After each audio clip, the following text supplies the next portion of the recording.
มาแล้วครับกุ้ง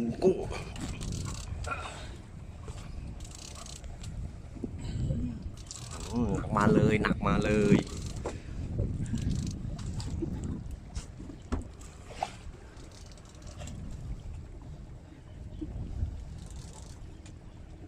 ครับนี่โดดหัวเรือ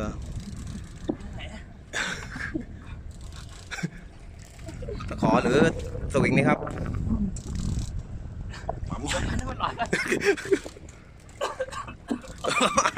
หายโอ้ยอมอยู่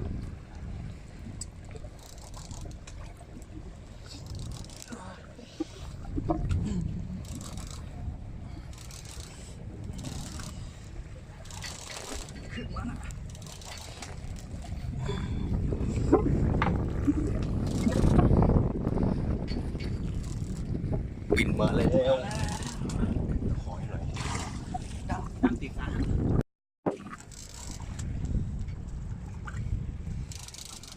เยอะอยู่ครับหมอนข้างมาแล้ว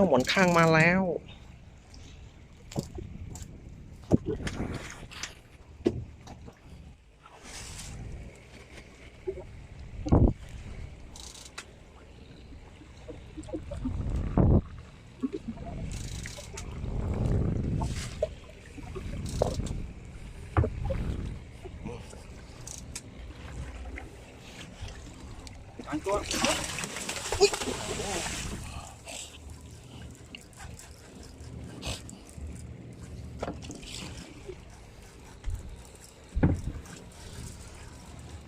เจ็บทรมานบันเทิงครับตอนนี้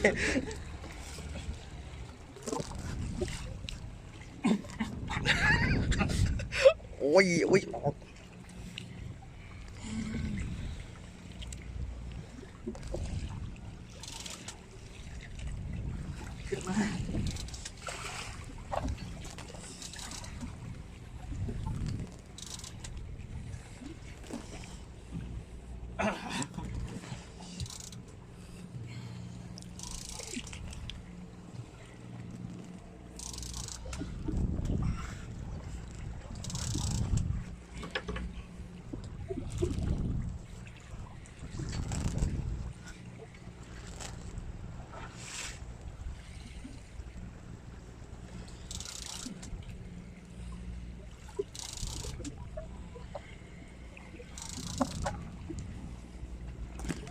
ขึ้นมา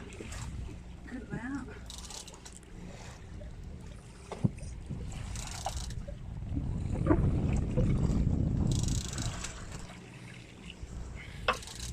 ไม่ค่อยถนัดเลยผมวางโทรศัพท์เดี๋ยว2 รอบแล้วครับเดี๋ยวไม่ขึ้นเหนื่อยครับ